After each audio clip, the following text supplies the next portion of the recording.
Greetings, friends, and welcome to this special presentation on the secret destiny of America. I want to begin by pointing out, for those that read my last book, The Messenger, you may immediately have a hint as to what's behind the unusual title of my upcoming book, part of which this presentation is based. The book is titled Zeitgeist 2025. Now, if you don't understand the connection, then I highly recommend you read The Messenger, as it's filled with the most incredible discoveries involving how, exactly 3.5 years before the original date set by NASA for the asteroid Apophis, which I argue is biblical Wormwood, at the middle of what most evangelicals and some Catholics call the 7-year Great Tribulation period, to come crashing down on this planet, April 13, 2029. The high holy days of the Feast of Tabernacles will be unfolding on earth. Just a few days before that will be the Feast of Trumpets. And 120 days earlier, which is the biblical numerology for the end of mankind, is Pentecost. Now, all three of these festivals are strongly tied by eschatologists to the second coming of Jesus Christ. But before I get to how America's secret destiny is tied to the year 2025, and the prophecy of Wormwood or Apophis, you may have seen recently where NASA is calling an all clear on the impact possibility of Apophis for the year 2029.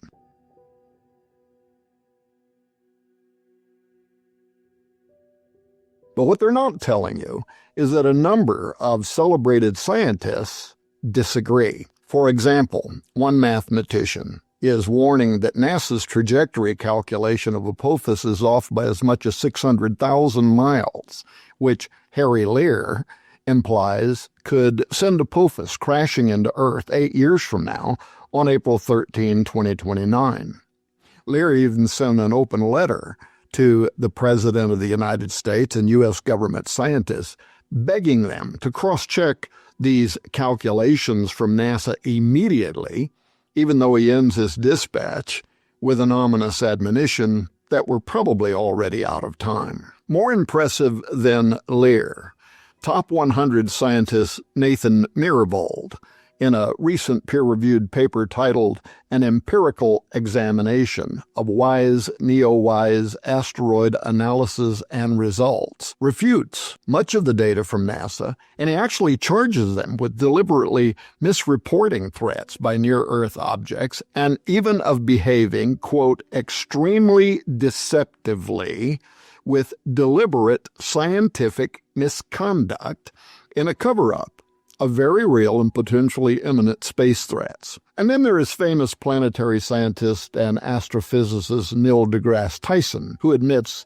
that on April 13, 2029, quote, Apophis will come so close to Earth that it'll dip below our orbiting communication satellites. It will be the largest, closest thing we have ever observed to come by Earth. The orbit we now have for it is uncertain. Pay attention to that. Because, he says, these things are hard to measure and hard to get an exact distance for, and, quote, we cannot tell you exactly where that trajectory will be, end quote. Now that list goes on, and it connects to other important information that I examine in the groundbreaking new book, Zeitgeist 2025, concerning why I believe that mankind has indeed, most likely, entered the last decade of history as it has been known, what prophecy teachers call the church age, and how the several unusual things that you're going to learn in that book set that work apart from all other books on prophecy. Now, among the amazing things that you're going to discover within those pages is how the Essenes of Dead Sea Scrolls fame were one of the ancient prophecy communities that predicted over 2,000 years ago that mankind would indeed enter its final age or Jubilee cycle 4 years from now in 2025, 3.5 years before Apophis smashes into our world.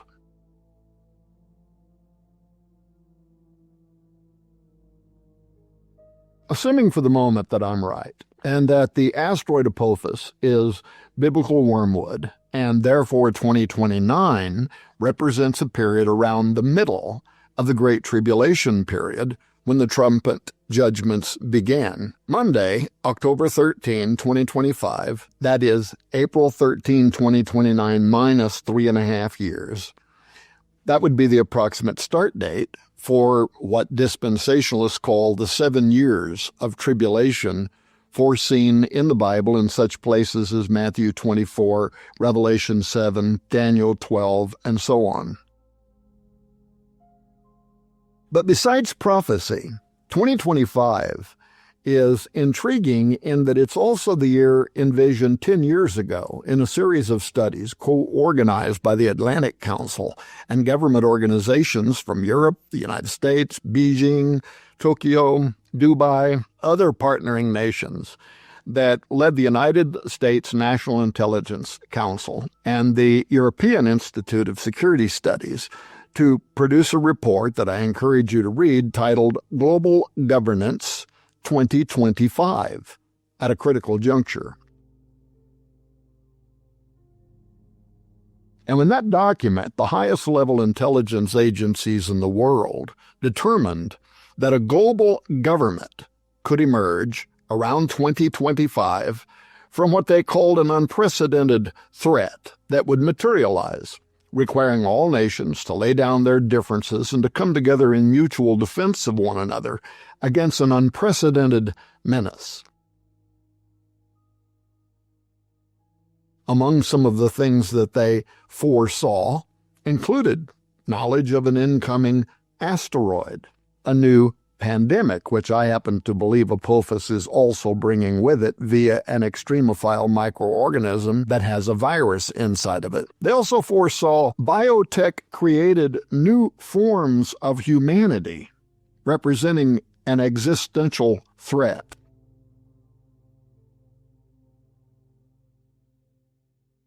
Other prescient secular research that focused on the year 2025 from times past includes a 1997 work by Professors William Strauss and Neil Howe titled The Fourth Turning,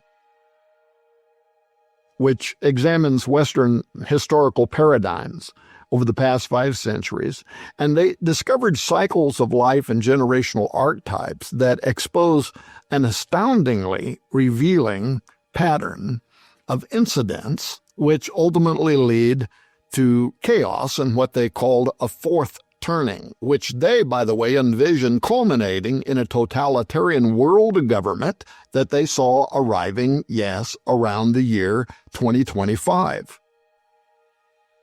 Now, the risk of such sacrificed civil liberties, like they imagined, under government authoritarianism. This was, of course, also foreseen by the brilliant English novelist George Orwell, who had endured the heartache, delusion, fears, and cultural shocks of the pre- and post-World War II Britain, in which he portrayed the ultimate goals of such totalitarianism and total government surveillance through his novels called 1984 and another novel called Animal Farm. Orwell died in January of 1950, long before the actual emergence of the very society that he feared was coming, a world of mechanized eyes and software slogans, a realm of meme speak and thought police as prophesied in his dystopian 1984 and in the fictional setting of Oceania, which depicted the era that we have now entered and the 4 ministries, as he called them, that he envisioned under the figurehead of Big Brother: love, peace, plenty, and truth. The ministry of peace actually perpetrated unending wars. The ministry of love oversaw suffering and torture against those that would not adhere to the party line. The Ministry of Plenty weaponized starvation through socialism. And then there was the Ministry of Truth, the propaganda arm of the government media that employed fake news, doublethink, and newspeak as the official dialectic of the state. Newspeak is the term that Orwell invented for controlled language, restricted grammar, and limited vocabulary as what he called a linguistic design meant to limit the freedom of thought of your mind. Today in America, the nonfiction version of the Ministry of Truth has materialized, and it is fully operational through the Orwellian tools of modern Marxists and social media manipulators, including so-called news organizations that blacklist Christian and conservative commentary by burying search results and exhibiting other bias in their artificial intelligence shadow banning algorithms, and so on.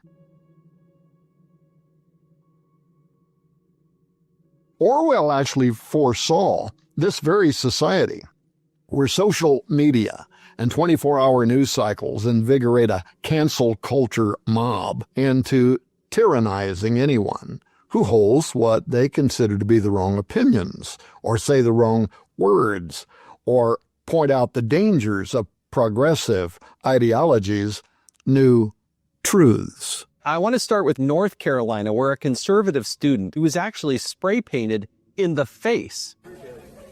We were accosted by a few members of the YDSA club here. They're merely expressing our free speech, and these people rolled up in a concerted, intentional attempt, pre-planned attempt to censor our speech. Let's head now to one of the most egregious examples of conservatives being targeted and physically attacked for their beliefs. Back in February, a recruiter was harassed and punched in the face at UC Berkeley. Watch this.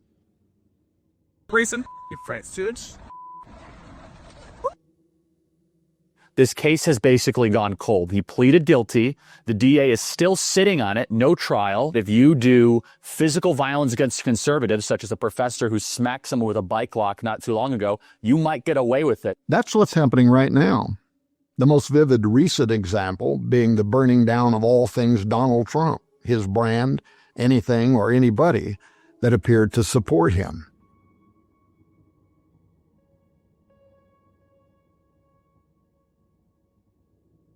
Now, in Strauss and Howe's The Fourth Turning vision, a deal with the devil ultimately includes the arrival of an unexpected national leader who would emerge during the current fourth turning. Now, this guy would come from an older generation, and he would lead the globe into a new world order, which they envisioned developing by the year 2025.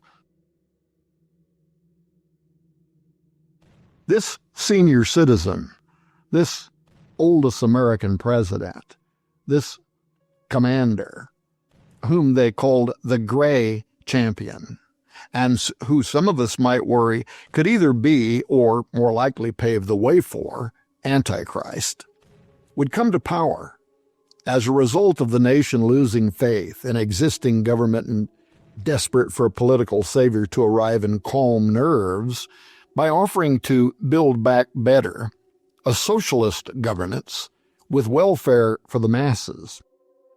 This leadership, they saw, would seize what could only be described as a cancel culture crusade, warm to promulgating Oceania-like suppression of unapproved dialogue in order to rein in any and all challenges to the new social construct.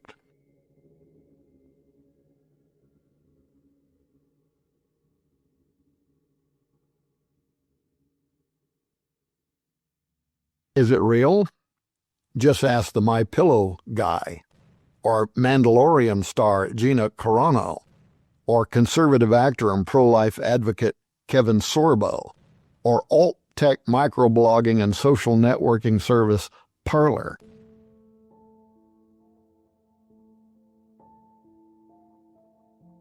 If you challenge today's official narratives as handed down by America's militant left, it's a very good way to get deplatformed, shadow banned, publicly scorned, or worse, under the new Oceania rules.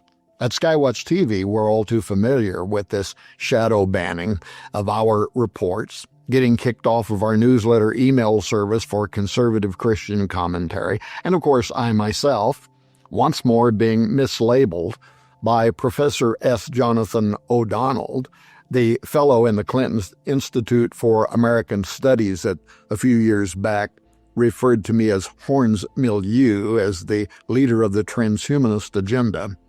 But he's now referred to me again in another peer-reviewed journal, Religion, as a, quote, Christian nationalist, end quote, which USA Today calls, quote, a threat embedded throughout our governing institutions, courts, military, legislature, agencies, and police, end quote, which I certainly am not, as anybody who has read my warnings against dominionism could attest. I am a patriotic American. I love this nation, and I vote. But first and foremost, I'm a born-again believer, committed to advancing the gospel of the kingdom of God over any other kind of nationalism. It would just really be so nice, wouldn't it, if people would just read the Federalist Papers, including the 10th one, in which Madison argues that faction is what motivates Americans, meaning that our strength lies in passions and opinions on different things. But it seems political commentator Dennis Prager may have been correct when at the time he was watching unfolding events at the close of 2020, including the subsequent actions by big tech to censor commentary from a sitting president, he said, "This is the Reichstag fire relived. 1933, a month after the Nazis took over, the German parliament was burned down. It didn't matter to the Nazis who did it. What mattered was what they could use it for, and they used it for the Enabling Act that they quickly ran through Parliament, and it enabled the Nazis to curtail civil liberties in the name of a national emergency caused by the burning of the Parliament, of the Reichstag."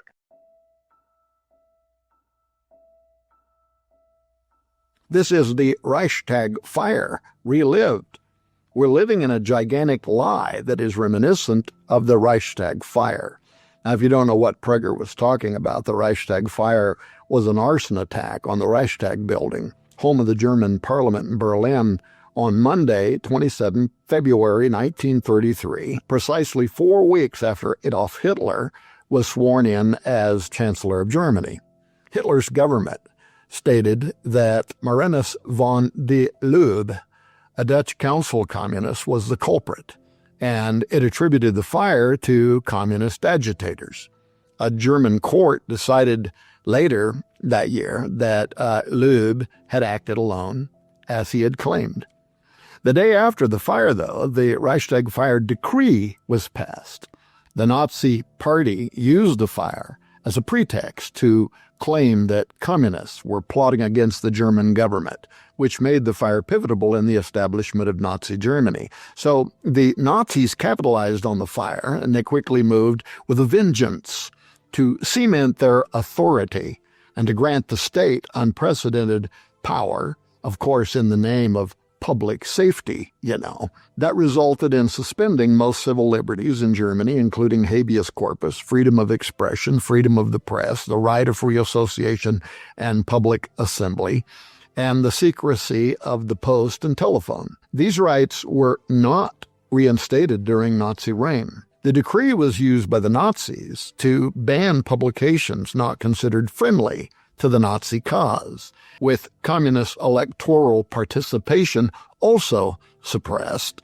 The communists previously had polled at 17% of the vote. The Nazis now were able to increase their share of the vote in the March 5, 1933 Reichstag election from 33 to 44%, and that gave the Nazis and their allies, the German Nationalist People's Party, who won 8% of the vote, a majority of 52% in the Reichstag.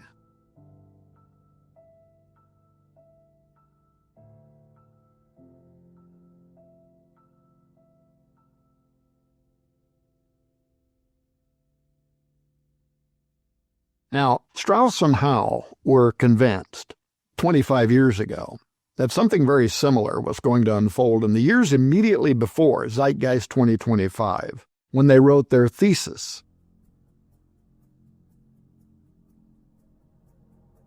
They saw the United States in the third turning then, and that the next crisis period, or fourth turning, would erupt around 2025, which I contend, again, is more likely than not to represent the start of what dispensationalist Christians call the Great Tribulation period.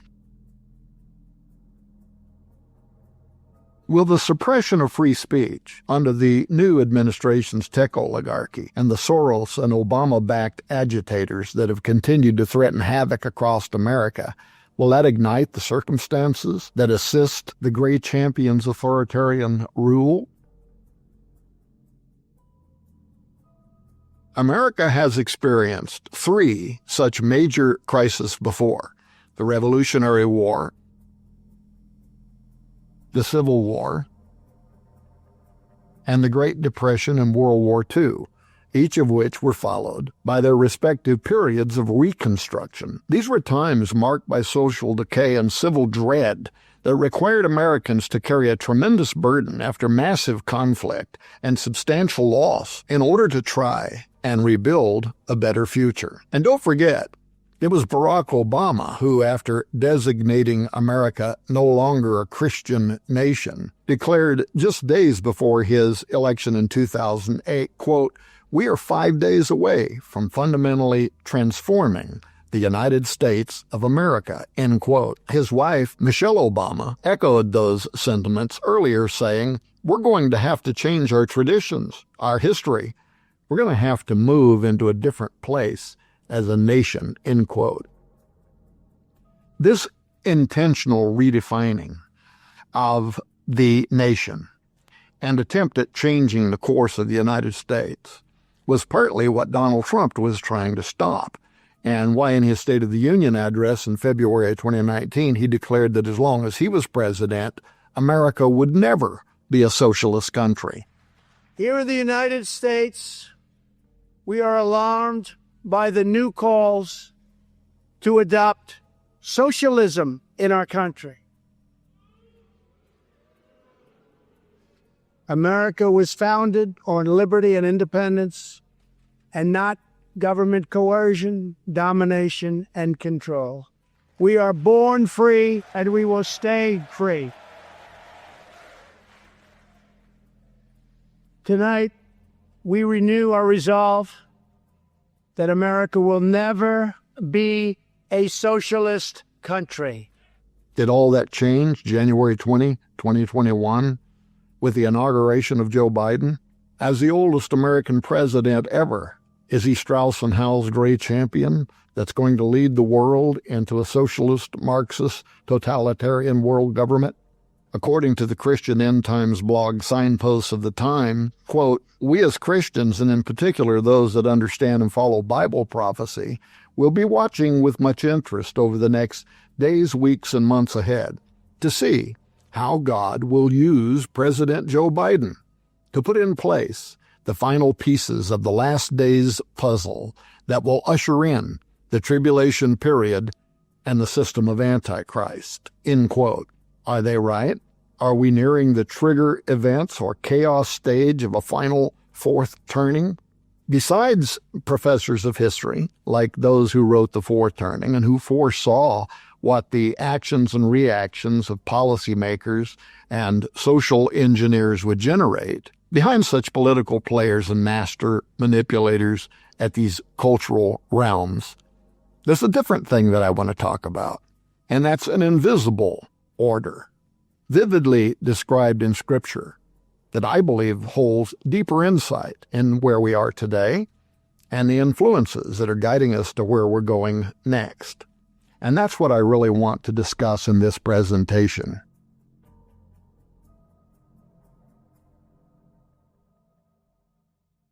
Before and after the presidency of Donald Trump, the United States was, and now is again, on an intentional trajectory to fulfill what famous Freemason Manly P. Hall described as the secret destiny of America, which includes future national and global subservience to a god, the god of Freemasonry, a deity that most Americans would never imagine when reciting the Pledge of Allegiance to, quote, one nation under God.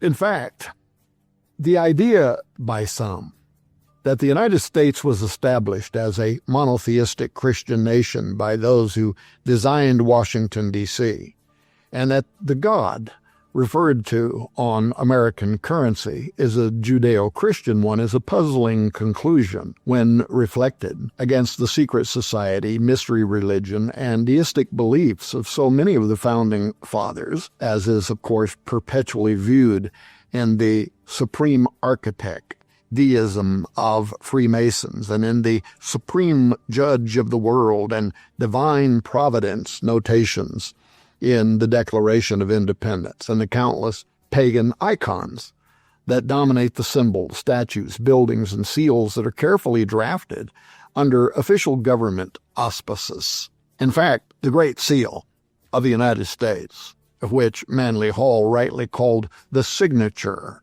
of that exalted body of Masons who designed America for a particular and peculiar purpose, he said, bears rich symbolism, forecasting anything but Christianity. In fact, when Christians in the 1800s argued that a hypothetical annihilation of the United States would ultimately lead to antiquaries of succeeding centuries, that is, historians, concluding that America had been a heathen nation based on symbolism of the Great Seal, Congress was pushed to create something reflecting the Christian faith of so many of its citizens. U.S. President and Freemason Theodore Roosevelt strongly opposed that idea, but other Masons were not as frustrated with the plan because, given the ambivalence of the term God and the axiom that interpreted within the context of the Great Seal symbolism and the layout of Washington, D.C., this would certainly not infer a biblical Christian God. The slogan, "In God We Trust," therefore, whoever you believe that to be, was accommodated by Masons and other Illuminati, and so approved as the official U.S. motto. Now, in several of my books, including Zenith 2016, which, by the way, noted years in advance the date of Trump's presidential election as having been foreseen by prophets and sages for thousands of years as the apex date when governments would begin shifting toward the spirit predicted on the Great Seal of the United States, the Antichrist, followed by the man of sin's actual arrival and acceptance on the global stage. Will that be 2025? To illustrate the point that one definitely would not determine the God in America's official motto refers to the Father of Jesus Christ or a biblical Trinity, in Zenith 2016 I wrote this. Quote, imagine yourself as a space traveler who visits Earth in a fictional post-apocalyptic world, digging through the rubble of the once thriving planet. You come across a copy of a U.S. $1 bill with the two-sided Great Seal of the United States, joined in the middle by the phrase, "In God We Trust." Upon consideration, you ask yourself, what God did this refer to? And with no preconceptions, you allow the symbolism on the seal to speak for itself, from which you quickly determine that this had been a great culture who worshipped Egyptian and Greek deities, especially a particular solar one whose all-seeing eye glared from atop an unfinished Egyptian pyramid. Upon further investigation of the specific beliefs of this strange group, whose members had influenced the Great Seal, you discover from their highest masters, including one illustrious Albert Pike, that the sun god they venerated so highly had been known to them at various times in history by the names Apollo, Osiris, and Nimrod. I made this argument in Zenith 2016 because, unknown to most Americans and certainly average Christians, the Great Seal's mottos and symbolism relate to both Osiris and Apollo specifically, yet as one. Osiris is the dominant theme of the Egyptian symbols, his resurrection and return, while the mottos of the seal point directly to Apollo, and the eagle, a pagan emblem of Jupiter, to Apollo's father. For instance, the motto Anavet Coeptus, this is taken from Virgil's Aeneid, in which Ascanius, the son of Aeneas, from conquered Troy, prays to Apollo's father, Jupiter. Charles Thompson, designer of the Great Seal's final version, condensed line 625 of Book 9 of Virgil's Aeneid, which reads, quote, Jupiter omnipotus, audacibus anavet coeptus, or all-powerful Jupiter, favors the daring undertaking. He condensed that down to anavet coeptus. Jupiter, or he, approves our undertaking. While the phrase Novus Ordo Seclorum, a new order of the ages, was adapted in 1782 from inspiration that Thompson found in a prophetic line in Virgil's Eclogue 4, Magnus ab integro seclorum nascitur ordo, the interpretation of that Latin being, and the majestic roll of circling centuries begins anew. This is a phrase that is from the Cumae Sibyl, a pagan prophetess of Apollo, actually the most famous of them all, identified in the Bible as a demonic deceiver, and it involves the future birth of a divine son, spawned of a new breed of men sent down from heaven when he receives the life of gods and sees heroes with gods commingling. According to the prophecy, this is Apollo, son of Jupiter, who returns to earth through mystical life given to him from the gods when the deity, Jupiter or Saturn, returns to reign over the earth in a new golden pagan age. By the way, the alignment of Jupiter and Saturn on December 21, 2020, recently forecasted, which many, including pastors, were erroneously referring to as the Christmas star, which, according to the Greek text, the Magi followed, an asteroid whose trajectory led them to Bethlehem, not a stationary star alignment like the Jupiter recent alignment. Anyway, this was the closest the two planets have appeared together in approximately 800 years, and it did indeed forecast the arrival of a messianic son, the false one, whose spirit will reside in the beast of Revelation 17:8.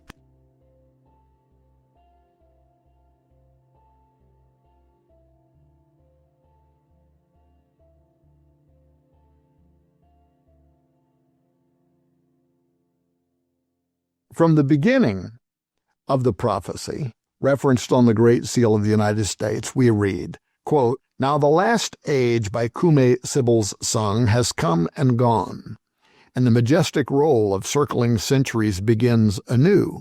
Justice returns old Saturn or Jupiter's reign, with a new breed of men sent down from heaven. Only do thou at the boy's birth, in whom the iron age shall cease, the golden race arise. Befriend him, chaste Lucina, 'tis thine own Apollo reigns. He shall receive the life of gods and see heroes with gods commingling, and himself be seen of them, and with his father's worth reign over the world. Assume thy greatness, for the time draws nigh, dear child of gods, great progeny of Jupiter or Zeus. See how it totters, the world's orbed might, earth and wide ocean, and the vault profound. All see, enraptured at the coming time. End quote.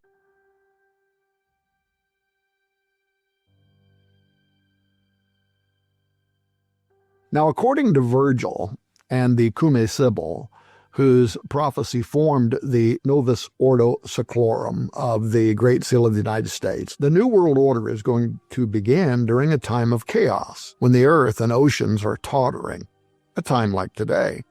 This is when the Son of Promise arrives on earth, Apollo incarnate, a pagan savior, born of a new breed of men sent down from heaven, when heroes and gods are blended together.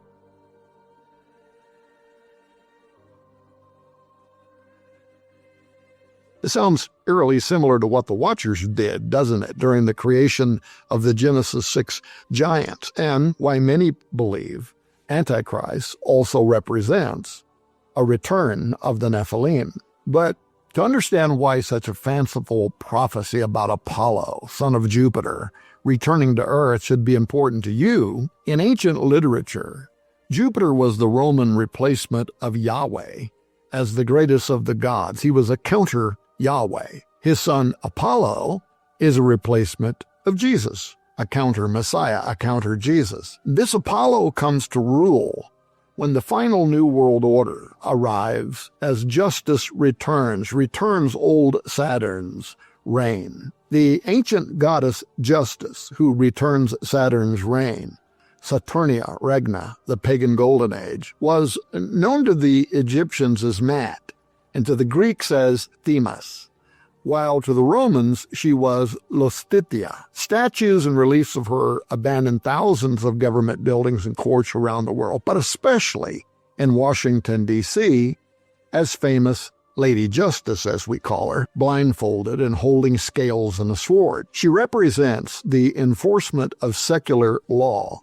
and is, according to the Sibyl's conjure, the authority that's going to require global compliance to the zenith of Satan's dominion, concurrent with the coming of Apollo. What's more, the Bible's accuracy concerning this subject is alarming, including the idea that pagan justice is going to require surrender to a satanic system in a final world order under the rule of Jupiter's son. In the New Testament, the identity of the god Apollo, repeat-coded in the Great Seal of the United States as the Masonic Messiah, who returns to rule the earth, is the same spirit, verified by the same name, that's going to inhabit the political leader of the end times New World Order. According to key Bible prophecies, the Antichrist will be the progeny or the incarnation of the ancient spirit of Apollo. 2 Thessalonians 2:3 says this, "Let no man deceive you by any means,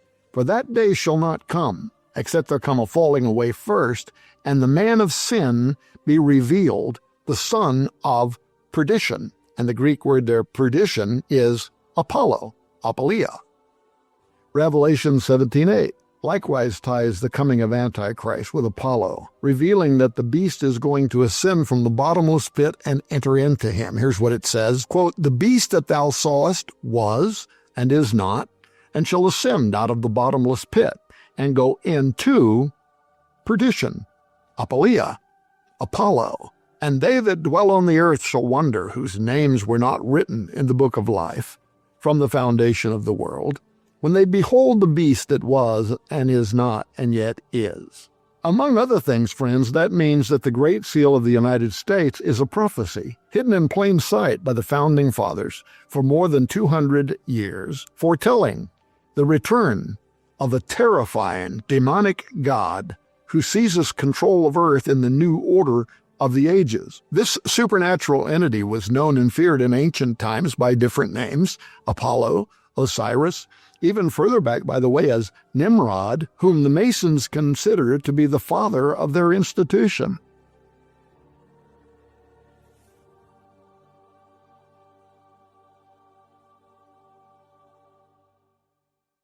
Here's the big question.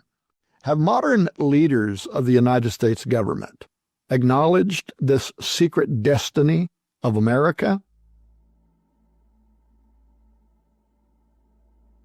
Well, when U.S. Representative Nancy Pelosi on January 4, 2007 first assumed her role as Speaker of the House at the opening of the 110th Congress, something interesting happened.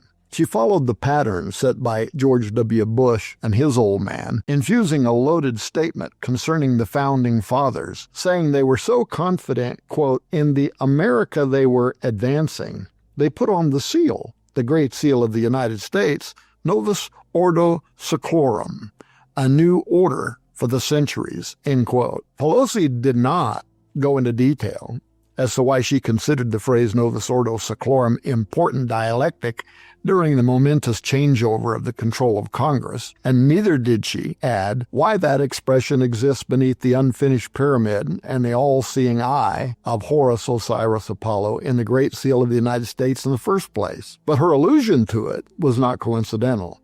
I believe it was framed against January 20, 2001, when her dynastic establishment pal, President George W. Bush, during his first inaugural address, faced the obelisk known as the Washington Monument, and he twice referred to an angel that rides in the whirlwind and directs this storm. Now, Bush's reference was credited to Virginia statesman John Page, who had written to Thomas Jefferson after the Declaration of Independence was signed, and had said, quote, "We know the race is not to the swift nor the battle to the strong. Do you not think an angel rides in the whirlwind and directs this storm?" End quote. But just 5 weeks after Bush's inaugural, on Wednesday, February 28, 2001, Congressman Major R. Owens of New York stood before the House of Representatives, and he actually prayed to this angel in the whirlwind, asking the spiritual force to guide the future and the fate of the United States. 28 weeks later, for a total of 33 weeks from the day of the inaugural, a number invaluable to mysticism and occult fraternities, 19 Islamic terrorists attacked the United States, according to the official story, hijacking 4 commercial airliners and crashing 2 of them into the Twin Towers of the World Trade Center in New York City. They slammed a 3rd into the Pentagon, and a 4th, which had been directed towards Washington, D.C., crashed near Shanksville, Pennsylvania. But what happened that day resulted in nearly 3,000 immediate deaths, at least 24 missing persons, and the stage being set for changes to the existing world order. Following that, when Bush was giving his second inaugural speech 4 years later, he continued offering cryptic commentary, saying, quote, "For half a century, America defended our own freedom by standing watch on distant borders. After the shipwreck of communism came years of relative quiet, years of repose, years of sabbatical. And then there came a day of fire," end quote. A few paragraphs following, Bush continues to clarify where he's coming from by adding, quote, "By our efforts, we have lit a fire as well. A fire in the minds of men. It warms those who feel its power. It burns those who fight its progress. And one day, this untamed fire will reach the darkest corners of the world," end quote. Now, if you don't know this, that phrase, "a fire in the minds of men," is from Fyodor Dostoevsky's 19th century book, The Possessed, or The Devils. This was a novel that was set in pre-revolutionary Russia, where civil resistance is seen championed by nihilist Sergei Negov, who tries to ignite a revolution of such destructive power that society will be completely destroyed. Folks, the fact that a United States president would quote that phrase in an official speech of record was astonishing to many of us at the time, given that The Possessed, The Devils, is about violent government crackdown on dissent that sparks civil unrest and revolution marked by public violence, something eerily reminiscent of today. Fire in the Minds of Men is also the title that historian James H. Billington so famously chose for his book on the history of revolutions, including the origin of occult Freemasonry and its influence in the American Revolution. To make matters even more transparent to his secret society pals, in his closing comments, Bush himself tied the inaugural crypticisms to the Masonic involvement in the American Revolution, saying, quote, "When our founders declared a new order of the ages, they were acting on an ancient hope that is meant to be fulfilled, end quote. The phrase, a new order of the ages, is taken, of course, from the Great Seal, Novus Ordo Seclorum. And Bush further acknowledged that the secret society members were acting on an ancient hope that is meant to be fulfilled.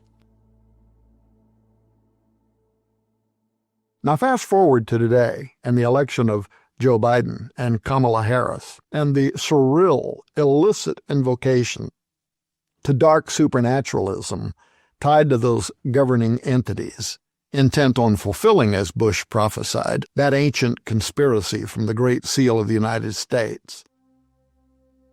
Well, that plot's been immediately revived. Right on cue, we watched as Democrat Representative Emanuel Cleaver offered up the congressional prayer opening up the 117th Congress in the name of, quote, the monotheistic God Brahma, and God known by many names by many different faiths, end quote, setting aside the numerous incorrect assumptions by Cleaver involving Brahma. The entreaty to such a Hindu god was actually highly appropriate. Why? Because Vice President Kamala Devi Harris, her name invokes deities from Hindu mythology, and not just any kind of generic deity, but illusionary and destructive ones. From the surprising meaning of Kamala Harris's name at thelist.com, you can read how, quote, Kamala is another name of a well-known Hindu goddess who is probably better known as Lakshmi. Devi is a Hindu goddess as well. It is a Sanskrit word that means goddess, but it's also the name of the Hindu mother goddess. Devi is considered to encompass womanhood completely, but she does have a fierce side and is involved not only in creating worlds, but destroying them as well. Now, Kamala's sister's name matches hers. Maya's middle name is Lakshmi as well. Maya is also a Sanskrit name meaning illusion and is another name of Durga, a Hindu goddess. Now, the list goes on to explain that Kamala's mother, Shamala, chose those names specifically because, quote, a culture that worships goddesses produces strong women, end quote, she told the Los Angeles Times. Perhaps that explains why those strong women and men have taken to the streets of Portland, Oregon over the last 2 years to feed the spirit of chaos beneath the shadow of Portlandia. The second largest copper statue after the Statue of Liberty of a goddess in the United States at 34 feet, 10 inches tall, and weighing 6.5 tons. If standing, she would tower at approximately 50 feet tall. The Portlandia statue is located above the entrance of the City of Portland office buildings. It's downtown, where much of the chaos has been playing out. It's implicative of the goddess of witchcraft, Hecate, supposedly designed after Lady Commerce on the Portland City Shield. Portlandia holds a trident, which is considered of the utmost importance for sorcery and indispensable to the efficacy of infernal rites. She holds that under a six-pointed star, also an important instrument of dark arts and Hecatean witchcraft. Now, as occultists know, the metal, copper, that Portlandia is crafted from was sacred to these ancient goddess worshippers. In early Rome, copper was called Cyprian, due to it being primarily mined from Cyprus, the birthplace of the goddess Aphrodite. It was also sacred to the sun god of Babylon and similar deities, some of whom required human sacrifice. A plaque beneath Portlandia offers disquieting connections between her influence over that city and the souls of those citizens that she reigns over. Here's what it says, quote, she kneels down and from the quietness of copper reaches out. We take that stillness into ourselves, and somewhere deep in the earth, our breath or souls become her city. If she could speak, this is what she would say. Follow that breath. Home is the journey we make. This is how the world knows where we are, end quote.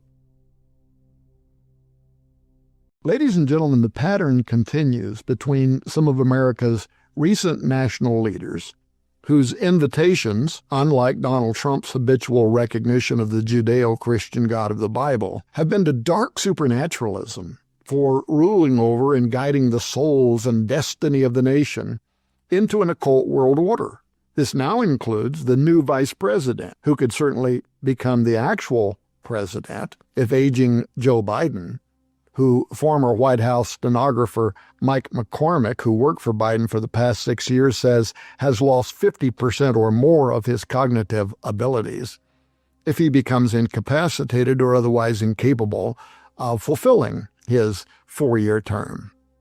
And she, of course, again bears the name of Hindu entities connected with illusion and the destruction of worlds. But that said, Joe Biden's name is also intriguing. In fact, a Jewish scholar has pointed out that the Hebraic name for Joe Biden translates as, alas, judgment. And then there are other experts that note that his name beckons the arrival of a promised son, a Messiah, according to prominent Rabbi R.A. Weingarten, who says that Biden's name contains the letters which spell out the word for hand.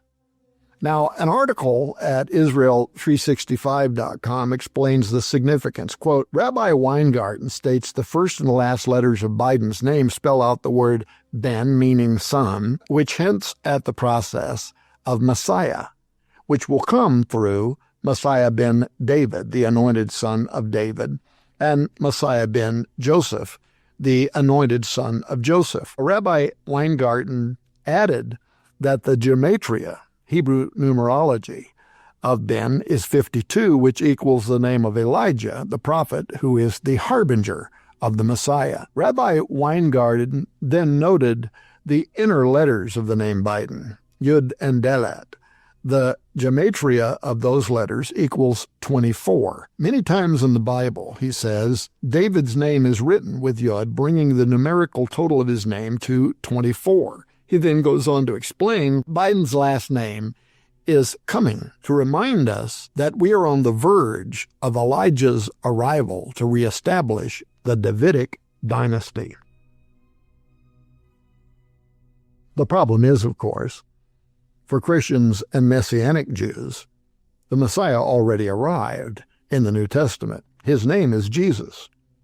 Therefore, the prophetic suggestion involving Biden's name more likely indicates a role that he might play with the coming of the false Messiah, the Antichrist. And there are some Orthodox rabbis who seem to agree with that conclusion, connecting the election of Biden and Kamala with the return of the days of Noah.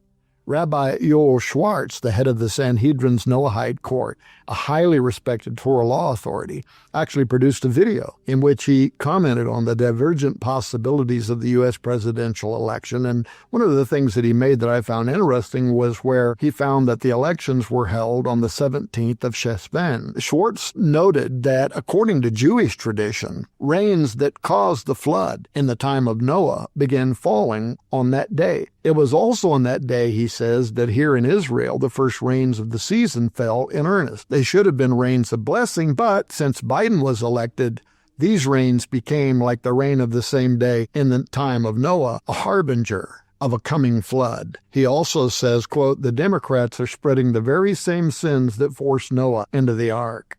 While another rabbi similarly noted in Hebrew that Harris's name also means destruction. So, with Trump out of the way, at least for the time being, the dark side of the deep state is quickly reviving efforts to get America back on track to its secret destiny, summoning those agents of chaos whose ancient scheme is going to culminate in arrival of the dreaded man of sin.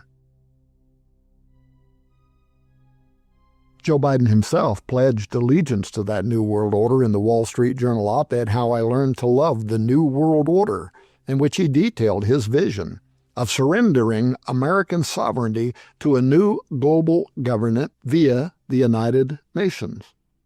You can Google that and read it for yourself. Will Biden's vision quickly unfold in the countdown to Zeitgeist 2025? It appears that left-leaning Americans are certainly rushing to embrace that vision, And it brings me to the countdown to 2025, the prophecy on the Great Seal of the United States and the secret destiny of America.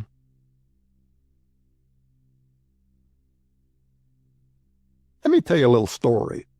Over a decade ago, on a business trip to Washington, D.C., my wife Nita and I, with help from a congressman at that time, were able to meet with two members of the Scottish Rite Freemasonry who had unrestricted access to all but the most secret and highest guarded documents of the order. We joined one of them at the House of the Temple, the headquarters of the Scottish Rite Freemasonry Southern Jurisdiction, where the Rite's Supreme Council, 33rd degree, have their meetings. And we met with the other one at the George Washington Masonic Memorial in Alexandria, Virginia. Both of these men were very helpful and informative, but they became evasive whenever I probed too deeply into certain areas.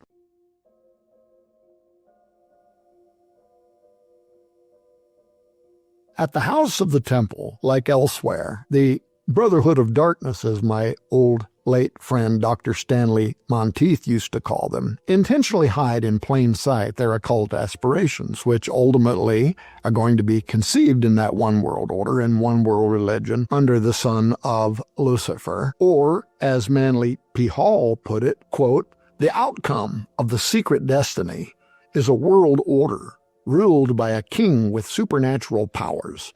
This king was descended of a divine race. That is, he belonged to the order of the illumined. For those who come to a state of wisdom, then belong to a family of heroes, perfected human beings," end quote. And when Hall offered that astonishingly perceptive commentary about the future Masonic king who is descended of a divine race of illumined or Luciferic heroes, perfected, half-man, half-god human beings, he nailed exactly what the Watchers had done, and what the Cumae Sibyl's Great Seal prophecy says is going to occur again with the second coming of Apollo, Osiris, Nimrod. Now, I cited the Cumae Sibyl's prophecy earlier, which Manly P. Hall noted is reflected in the, quote, "mass of occult and Masonic symbols," end quote, on the Great Seal, which he believed only students of archaic or esoteric symbolism would be able to accurately decipher. But after years of research and meeting with high-level Freemasons and others, I believe that I too can help with this enigma. And it requires that I back up a little bit and explain some history that you may have seen me discussing recently on Daystar television, as well as you will see in an even more intense upcoming 6-week special series set to air on Skywatch TV throughout July and the beginning of August. That starts at the signing of the Declaration of Independence. And the authors of that historic document, John Adams, Thomas Jefferson, and Benjamin Franklin. Within one day of July 4, 1776, these three men were assigned the task of serving what today we would call a steering committee or a task force regarding the Great Seal's design. What should it ultimately communicate about the establishment of this nation, its objective, its destiny? That's what Great Seals are supposed to do. First, consider that John Adams was an American president and a close friend of Thomas Jefferson. But Adams rejected the Christianity of his parents. In fact, he hated the doctrine of the Trinity. He hated the notion of the deity of Jesus and other foundational truths of Christianity that were being preached at that early time. But worse than Adams was the second member of the Great Seal Triad, Thomas Jefferson. Along with Thomas Paine, who also wrote that Jesus was a blasphemous fable and that the Bible was scarcely anything but a history of the grossest vices and a collection of the most paltry and contemptible tales, whose Almighty, he said, committed debauchery with a woman engaged to be married. And the belief of this debauchery is called faith, he said. Yeah, early founding fathers did give themselves to such astonishing blasphemy. Jefferson was among the worst. In fact, he said this about the book of Revelation in a letter to General Alexander Smith dated January 17, 1825, quote, "It is between 50 and 60 years since I read it, and I then considered it merely the ravings of a maniac, no more worthy nor capable of explanation than the incoherences of our own nightly dreams," end quote. Through the rest of his letter, Jefferson made it clear to the general that he had not repented of his formerly held view, and he believed that the chronicle of Jesus, as depicted in the Bible, was an unmitigated fraud. Here is what he said in another letter to William Short, dated October 31, 1819, quote, "The greatest of all the reformers of the depraved religion of his own country was Jesus of Nazareth, abstracting what is really his from the rubbish in which it is buried," talking about the Bible, "easily distinguished by its luster from the dross of his biographers, and as separable from that as the diamond from the dunghill," end quote. That passage describes the approach that Jefferson also took in writing his so-called Jefferson Bible. What he claimed he was attempting to do, and he wrote about extensively, in hacking the Bible into pieces and then taping it back together to form his own cursed version of Scripture, was to separate the true sayings of Jesus from the things he believed had been added to the gospel accounts. For example, in a letter to John Adams, he wrote, quote, "In the New Testament, there is internal evidence that parts of it have proceeded from an extraordinary man, and that other parts are of the fabric of very inferior minds.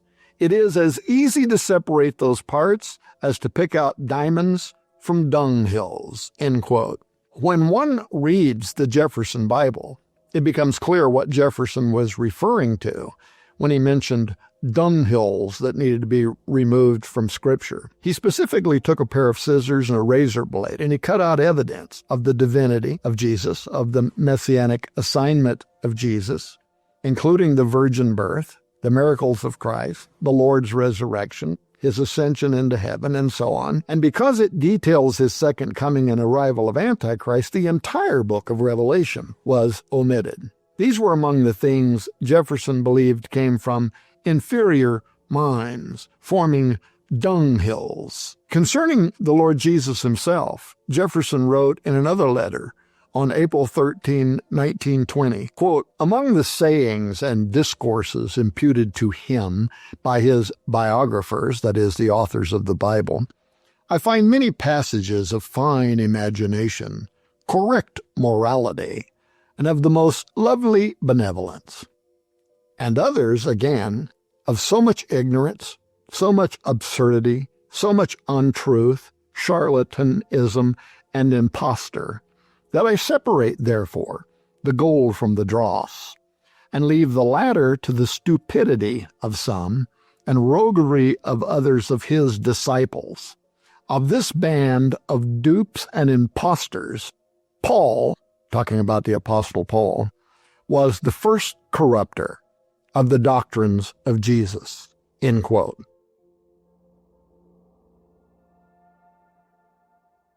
So that was the second member who would guide the design of the Great Seal of the United States.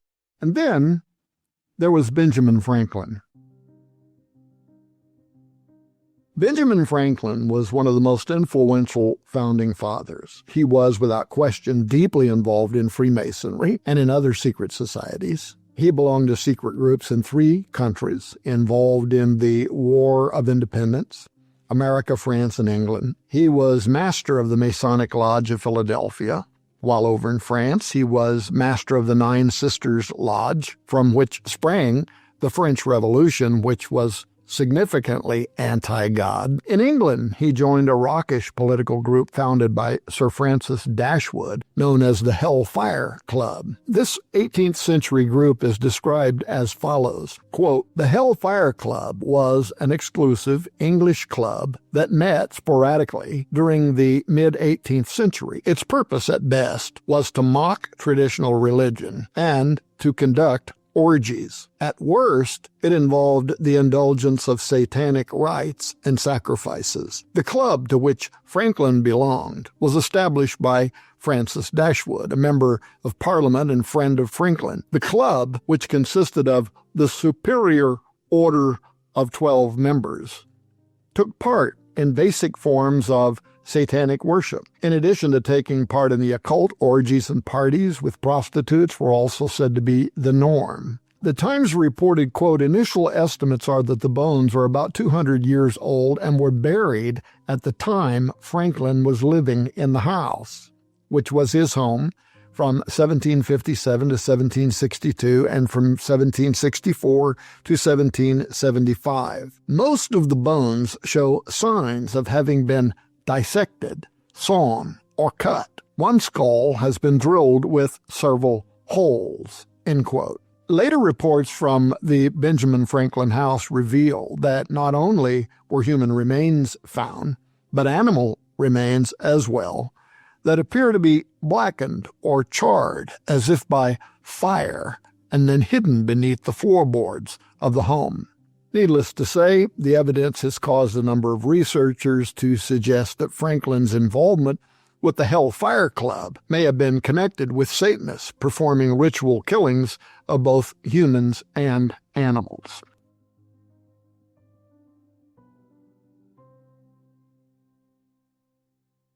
With that brief history of the men designated to design the Great Seal in mind, it's important to note that besides Benjamin Franklin, as many as 44 of the 56 signers of the Declaration of Independence were also Freemasons. Numerous U.S. presidents were part of the craft as well, including Washington, Monroe, Jackson, Polk, Buchanan, A. Johnson, Garfield, McKinley, Theodore Roosevelt, Taft, Harding, F. Roosevelt, Truman, L.B. Johnson, Ford, and numerous others, not to mention those in the order such as Paul Revere, Edmund Burke, John Hancock, and so many more.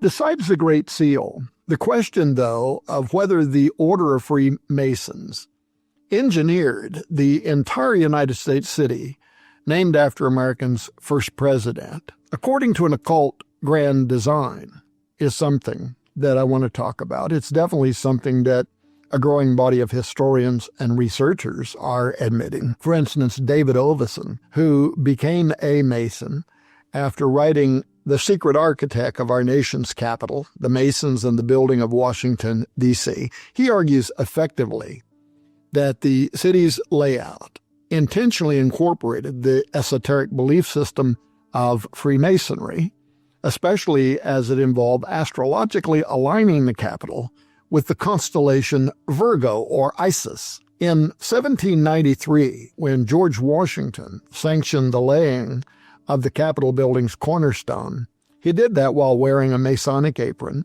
emblazoned with the Brotherhood's symbols. For occult expert Manly P. Hall, that made perfect sense. Was Francis Bacon's vision of the new Atlantis, a prophetic dream of the great civilization which was so certain to rise upon the soil of the New World, he asked in his book, The Secret Teachings of All Ages? It cannot be doubted, he said, that the secret societies conspired to establish such upon the American continent.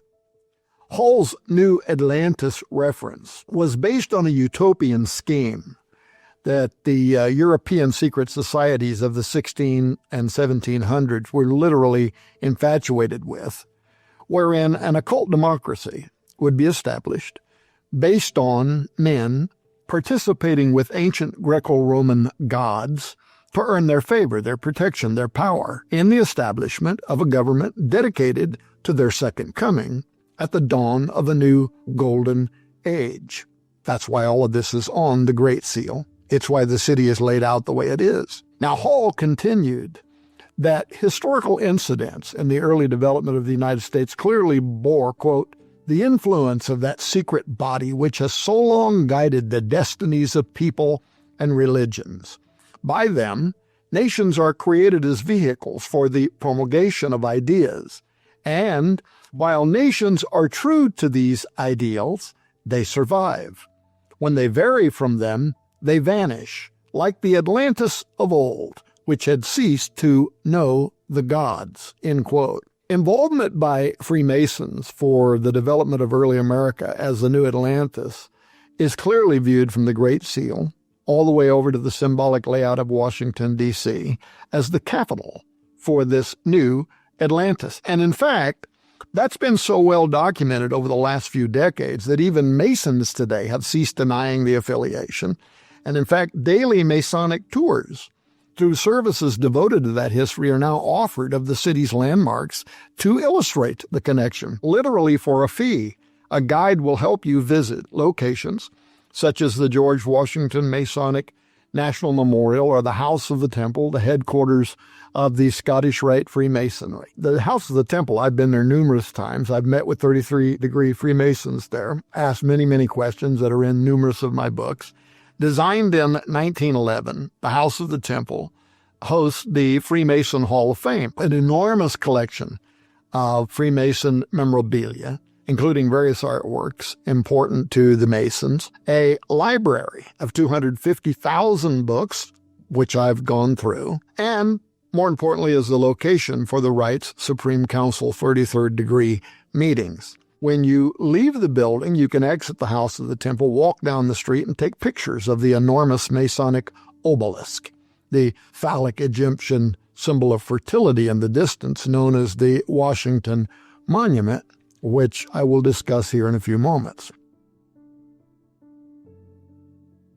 But for obvious reasons, while modern Masons may openly admit these days to involvement by their Jacobite ancestors toward establishing the foundation for a utopian New World Order in Washington, D.C., most vigorously deny that the talisman-like layout of the streets, government buildings, and Masonic monuments were actually meant for what researcher David Bay calls, quote, an electric-type grid that pulsates with luciferic power 24 hours a day, 7 days a week, end quote.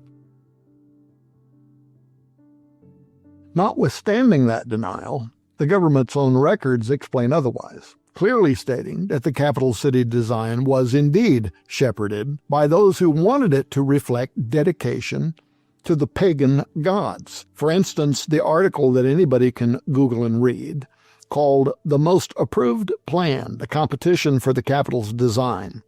You could find that on the Library of Congress's own website.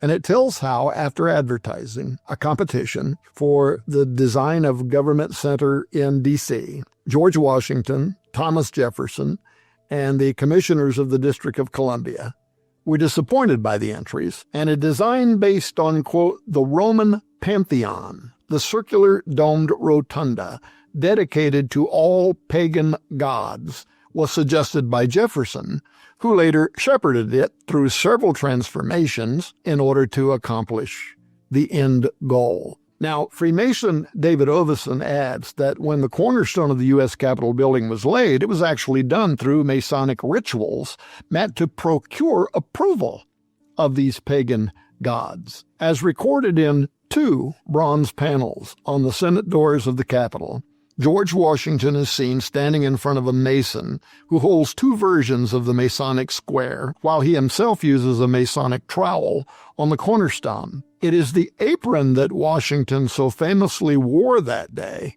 that bears specific Masonic symbolism, which Ovison explains as designed to, quote, please the invisible agencies who watched over the event. Undoubtedly, invisible agencies were present at the cornerstone ceremony, he says, but they were made visible in the apron's symbolism, the radiant eye, representing the invisible presence of the great architect, the high spiritual being who had been invited by prayer and ritual to oversee the ceremonial. The radiant eye was the sun eye, or spiritual sun, of Horus, Osiris, Apollo. The United States, therefore, cast on the Great Seal and within the layout of the Capitol building, all of this reflects the secret society's scheme to fulfill the Baconian dream of a new Atlantis by establishing America as the capital of the New World Order. Hall continued, quote, here on the Great Seal is represented the Great Pyramid of Giza, composed of 13 rows of masonry, showing 72 stones. The pyramid is without a capstone, and above its upper platform floats a triangle containing the all-seeing eye, surrounded by rays of light. The combination of the pyramid and the all-seeing eye is more than chance or coincidence. There is nothing about the early struggles of the colonists to suggest such a selection of farmers, shoekeepers, and country gentlemen were behind the design. There's only one possible origin for these symbols, and that is the secret societies which came to this country 150 years before the Revolutionary War. Most of the patriots who achieved American independence belonged to these societies and derived their inspiration, courage, and high purpose from the ancient teachings. There can be no question that the Great Seal was directly inspired by these orders of the human quest, and that it has set forth the purpose for this nation as that purpose was seen and known to the founding fathers.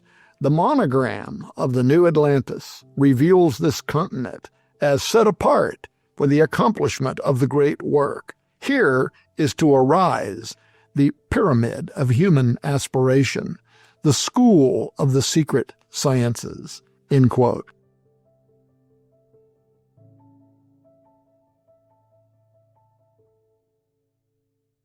Besides Manly Hall, other late scholars who also recognized the occult symbolism of the Great Seal as pointing to this secret destiny of America included famous people like Rhodes Scholar James H. Billington, Harvard professor Charles Eliot Norton, who described the Great Seal as hardly other than an emblem of a Masonic fraternity. And in 1846, 33rd degree Freemason and noted author James D. Carter inadvertently confirmed that as well when he admitted that the Masonic symbolism is clearly known whenever, quote, an informed Mason examines the Great Seal, end quote.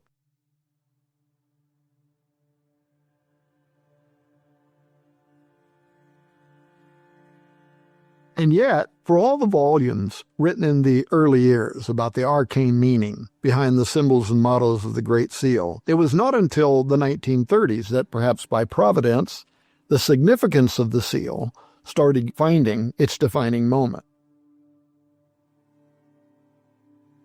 It happened when two-term President Franklin Delano Roosevelt decided to run for an unprecedented third term, and he chose as his running mate for the vice presidency Secretary of Agriculture and 32nd degree Mason Henry Wallace. Both men were mystically minded 32nd degree Freemasons and saw in the Great Seal what they called a Masonic prophecy of a coming New World Order under an exalted U.S. president. Both men were also devotees of Agni Yogi Society founder and Theosophist Nicholas Roerich, who had migrated from the Soviet Union to the United States. And in the 1920s and 30s, he made a name for himself on the New York scene as a teacher of Madame Blavatsky's Theosophical Secret Doctrine.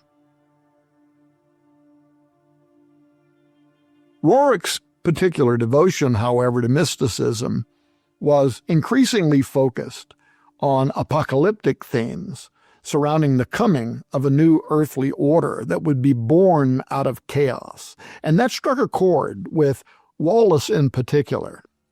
All of this came to light later when Henry Wallace began the VP race and was actually threatened by embarrassment from the Republicans who had come into possession of a series of letters written by Wallace in the 1930s. Some of those communications were addressed to Roerich as Dear Guru, and they described the anticipation that Wallace felt for what he called the breaking of the new day, a time when a mythical kingdom would arrive on Earth, accompanied by a special breed of people. Although Roosevelt would be the one to set in motion the push to place the Great Seal of the United States on the U.S. $1 bill, it was Wallace who actually claimed it was he who first brought the seal's oracular significance to Roosevelt in the 1930s, believing that the symbolism of the emblems carried reference to Roosevelt's New Deal, and more important, the Masonic prophecy toward a new world order.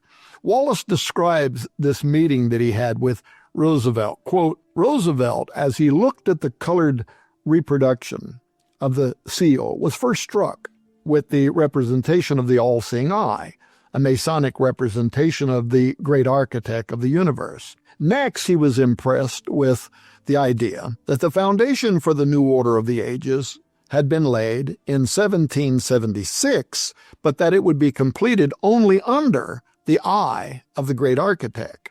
Roosevelt, like myself, was a 32nd degree Mason, and he suggested that the seal be put on the dollar bill. And then he took the matter up with the Secretary of Treasury, who was also a Freemason, and brought it up in a cabinet meeting and asked James Farley, who was the Postmaster General, and Wallace first perceived the seal's Masonic prophetic significance.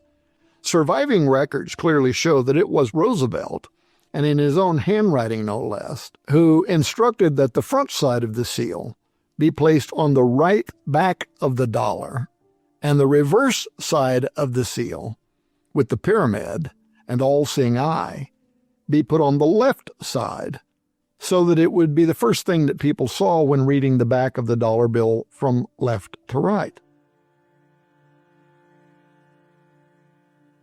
Therefore, most Americans were left with the impression that the mysterious pyramid and its heralding of a new order under the coming of a god were the foremost symbols of the American Republic.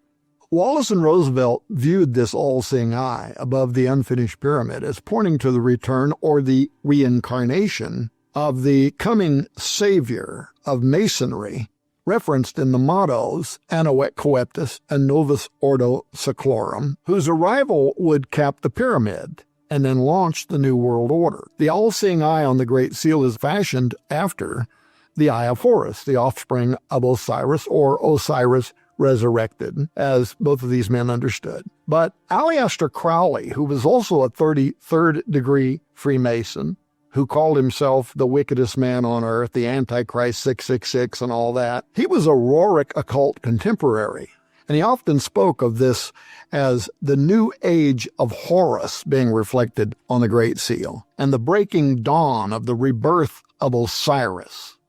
That such mystics and Freemasons simultaneously used such identical language is telling, given what I pointed out earlier, that the Great Seal's mottos and symbolism relate to both Osiris and Apollo specifically and yet as one. Osiris is the dominant theme of the Egyptian symbols, his resurrection and return, while the mottos of the seal point directly to Apollo, and the eagle, a pagan emblem of Jupiter, to Apollo's father. This prophecy begins in symbolism on the front side of the Great Seal with the symbol of Jupiter, a bald eagle, who clutches a bundle of arrows in his left talon, while its right claw grips an olive branch.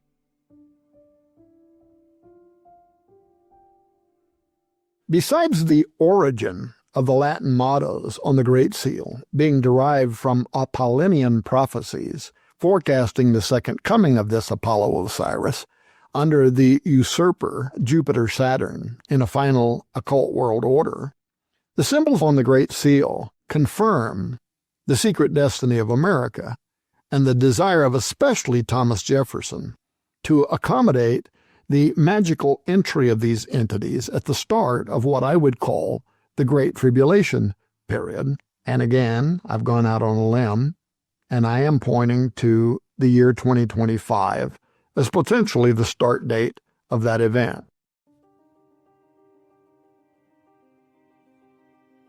When you look at the front side of the Great Seal, you're stricken with the redundancy of the number 13's uses. 13 bars and stripes in the shield, 13 arrows, 13 leaves in the olive branch, and so on.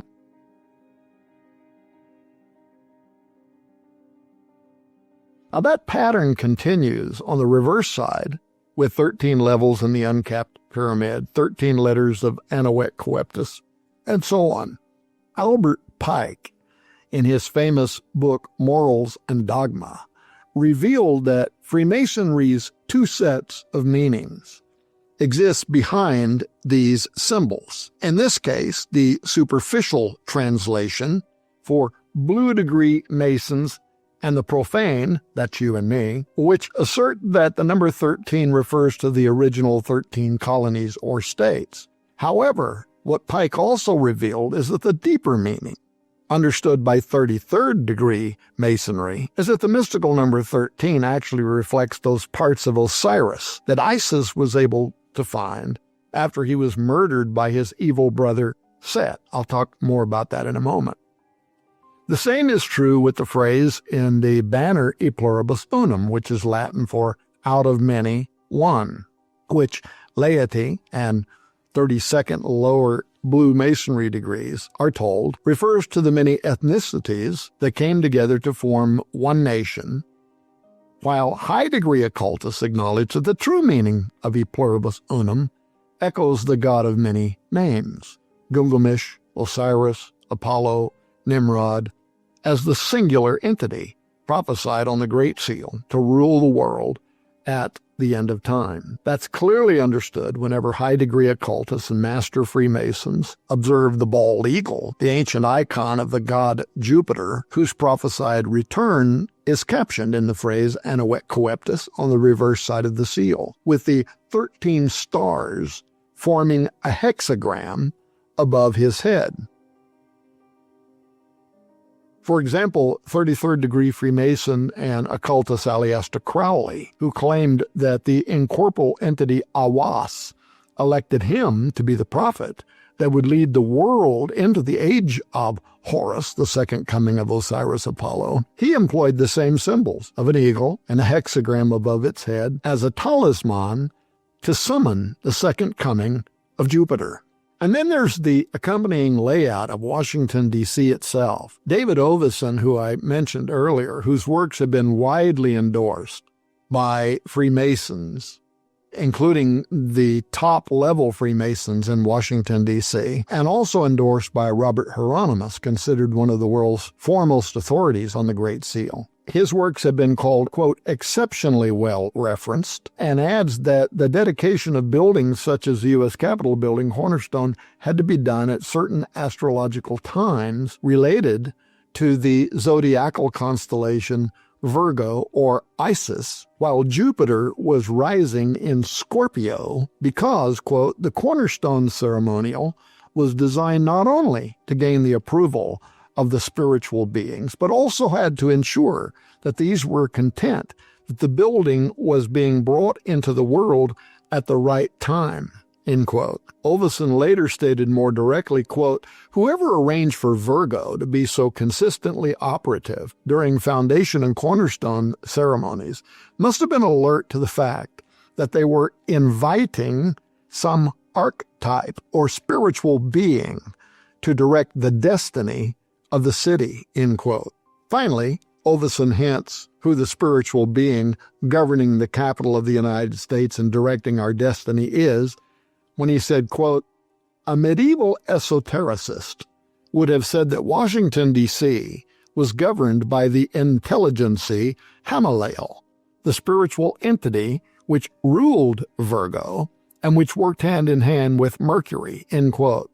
Hamalel, folks, is an evil adversary of the cherubim of God, serving under Lilith, whose devotees gather annually with U.S. presidents and other global dignitary to honor her at the Bohemian Grove. As a result of this alignment of the Capitol buildings and streets in Washington, D.C. with this constellation, every August 10, an astrological event reoccurs in the sky above Washington, tying the city to the pagan Virgo, known in ancient Egypt as the goddess Isis. Quote, at dusk, as golden light turns brick facades a dusty rose, the shimmering sun floats a few degrees just to the left of Pennsylvania Avenue, gradually including to the right until it sets directly over the famous street, says Julie Dewin. If the horizon remains cloudless, 3 stars are visible in a straight line from the Capitol of the White House to the skies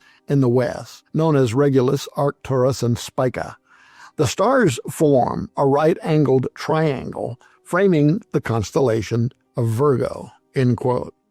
Folks, such mysticism incorporated into the design of Washington, D.C. by Freemasons for summoning the timing, presence, and approval of these invisible agents was a formula actually perfected in pagan Rome, the gods of whom Thomas Jefferson insisted Washington, D.C. be in dedication to. John Fellows explains why this is true. Quote, "They consulted the gods to know if the enterprise would be acceptable to them, and if they approved of the day chosen to begin the work.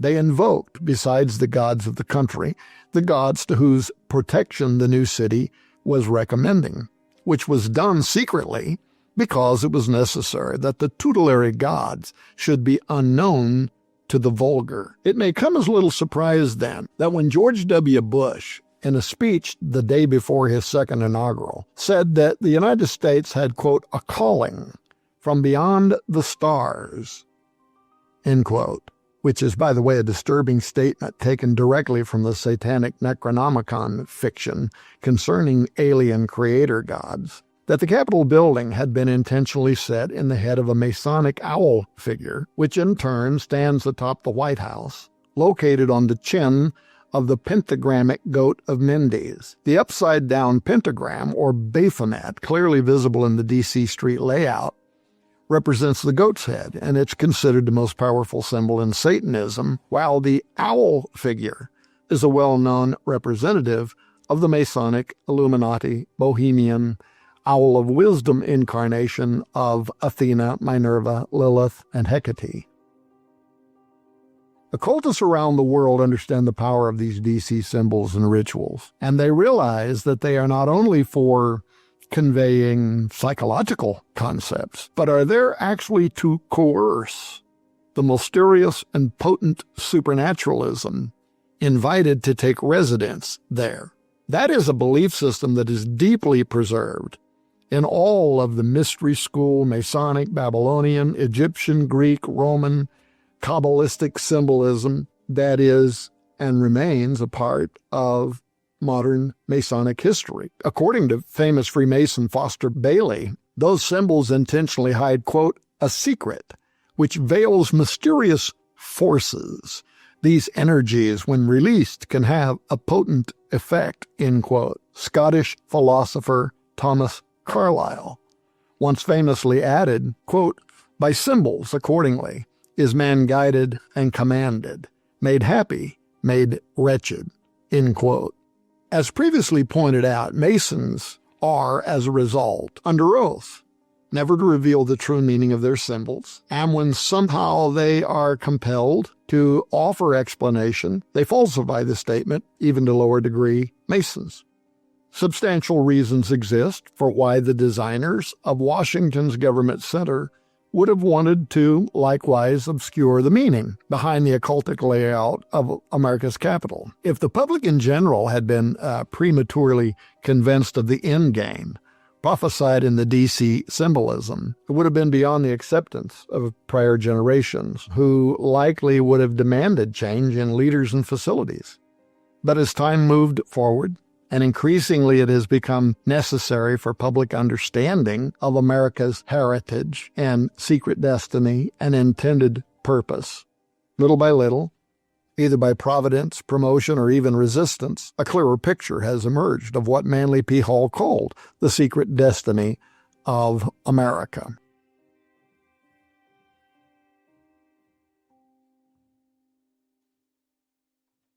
Now, as I've written in several books, the vast majority of people, when looking at Washington, D.C., and at the Vatican, never comprehend how these cities actually constitute one of the greatest open conspiracies of all time.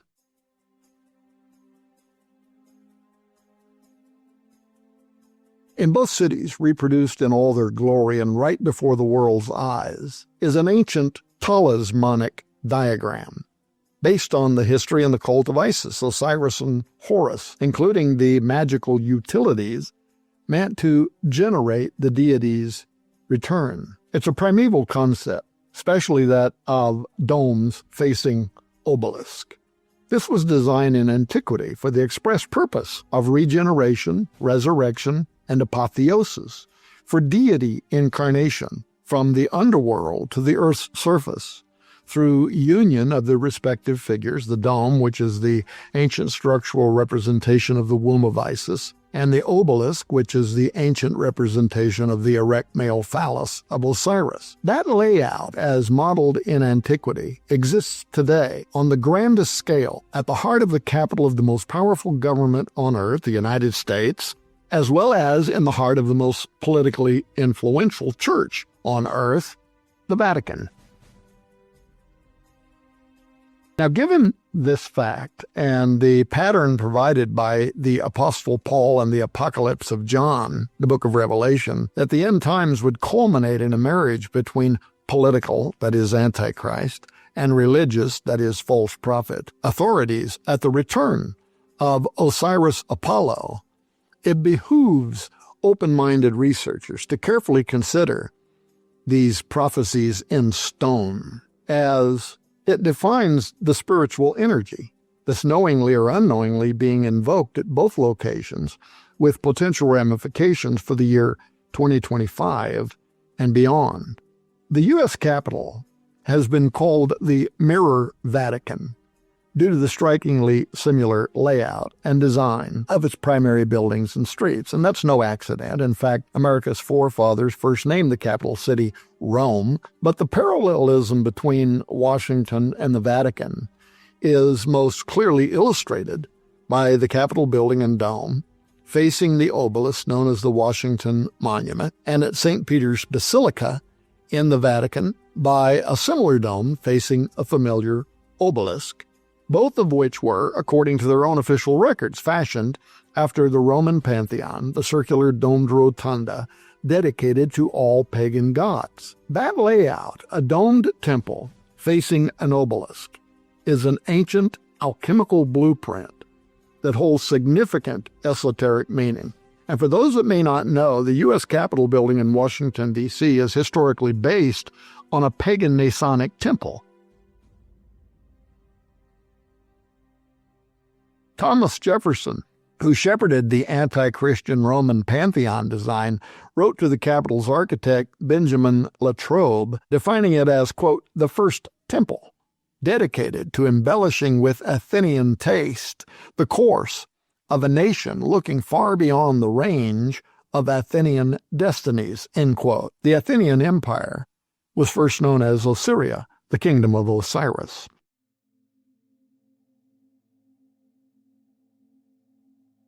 Now, in 1833, Massachusetts Representative Rufus Coyote agreed with that, writing, quote, we have built no national temples but the Capitol, end quote.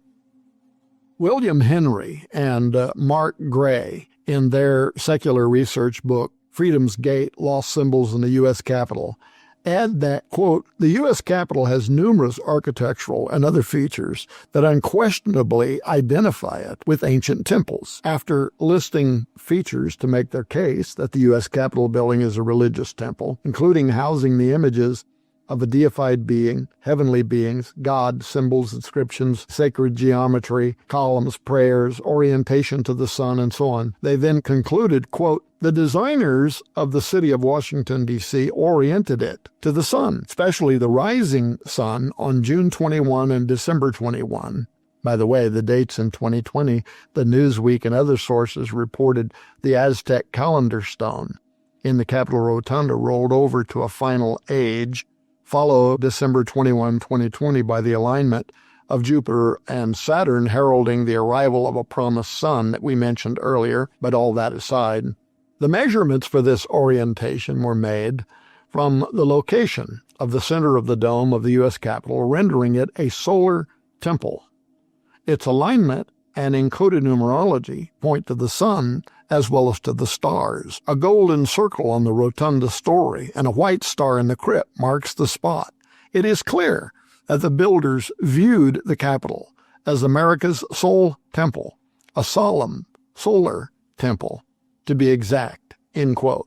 Now, to understand what those statements may soon mean for the future of the world, one needs to comprehend how these apparati, the dome and the obelisk facing it, actually facilitate important archaic and modern protocols for invigorating prophetic supernatural alchemy. In ancient times, the obelisk represented the god Osiris's missing male organ, which Isis was not able to find after her husband-brother was slain and chopped into 14 pieces by his evil brother Seth or Set. The story involves a detailed account of the envious brother, Set, working with 72 conspirators to trick Osiris into climbing into a box, which Set locked and threw into the Nile. Osiris drowned, and his body floated down the Nile River where it snagged on the limbs of a tamarisk tree. In Byblos, Isis recovered his body from the riverbank and took it into her care, but in her absence, Set stole the body again, and this time he chopped it into 14 pieces, which he threw into the Nile. Isis searched the riverbank until she recovered every piece except for the genitals, which had been swallowed by a fish. Isis recombined the 13 pieces of Osiris that she had found and replaced his missing organ with a magic facsimile, an obelisk, which she then used to impregnate herself during the very first raising of Osiris ceremony, in which she called forth the seed of the dead god from the underworld up through the magic device, thus giving rise to Osiris again in the person of his son, Horus.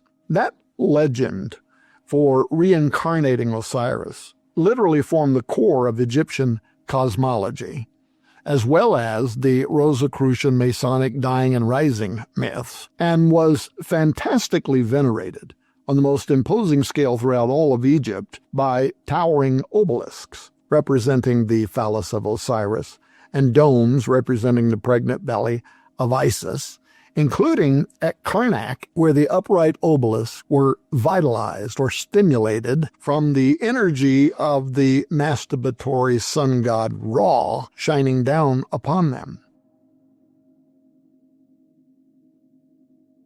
Now, in Egypt, where these rituals were performed and perfected to actually raise the spirit of Osiris into the reigning pharaoh, political authority in the form of divine kingship or theocratic statesmanship was established, later reflected in the political and religious doctrine of the divine right of kings, who supposedly derived their rights to rule from the will of God, with the exception that in some countries the king is subject to the church, aka the Pope. But this meant, among other things, that the Egyptian pharaoh enjoyed extraordinary authority as the son of the sun god Ra and the incarnation of the falcon god Horus during his lifetime. Now, at death, Pharaoh would become the Osiris, the divine judge of the netherworld, and on earth, his son and predecessor would take his place as the newly anointed manifestation of Horus, or the reincarnated seed of Osiris. So each generation of pharaohs provided the gods with a spokesman for the present world and for the afterlife, while also offering the nation divinely appointed leadership. The observant listener at this point may be wondering, but was there something more to the pharaoh's deification than faith in ritual magic? The cult center of Amun-Ra at Thebes may actually hold the answer, as it was the site of the largest religious structure ever built, the Temple of Amun-Ra at Karnak, and the location of many extraordinary, mysterious rites. The great temple, with its miles of walls and gardens, was the primary object of fascination, by the way, and worship by the nemesis of Moses, the pharaoh of the Exodus, Ramses II. But this was the place where each pharaoh would reconcile his divinity in the company of Amun-Ra during a festival called Opet. The festival was held at the Temple of Luxor, and it included a procession of gods carried on barges up the Nile River from Karnak to the temple. The royal family would accompany the gods on boats, while the Egyptian laity would walk along the shore, calling aloud and making requests of the gods, and even acting out parts of the ritual and mythology of the Osiris-Isis myth. But once they arrived at Luxor, the pharaoh and his entourage would enter the Holy of Holies, where the ceremony to raise the spirit of Osiris into the king would be performed, and Pharaoh would be transmogrified into a living deity. So as he's standing inside the domed belly of Isis, looking out into the courtyard at the obelisk of Osiris, these Egyptian magicians, which, according to the Exodus, were very, very powerful, they could mimic almost all of the miracles that Moses performed at the command of God. They would conduct the raising of Osiris ceremony. So the seed of Osiris would be drawn up from out of the underworld through the obelisk in the courtyard, magically emit into the domed belly of Isis where Pharaoh was standing, and that's when he would be changed in that moment. He went in to the dome a man, he walks outside, he is a god, and there he greets a large group of dancers and musicians who had been waiting anxiously. He was born again, Osiris, and the crowd would erupt in gaiety. And from that day forward, the Pharaoh would be considered to be, just as the god ciphered on the Great Seal of the United States, will be the son and spiritual incarnation of the supreme deity. The all-seeing eye of Horus, Apollo, Osiris above the unfinished pyramid on the Great Seal represents that actual event.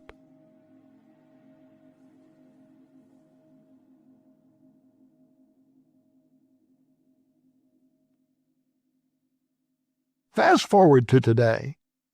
At the inauguration of every American president, while he is standing inside the U.S. Capitol Dome, looking out at the largest obelisk of its kind in the world, across town at the House of the Temple, the modern Egyptian magicians, the Freemasons, simultaneously are conducting the raising of Osiris ceremony to call forth the seed of Osiris Apollo from the underworld through the Washington Monument obelisk, where it magically emits into the U.S. Capitol Dome, where America's new leader is standing there, accepting his role as the living representative of deity.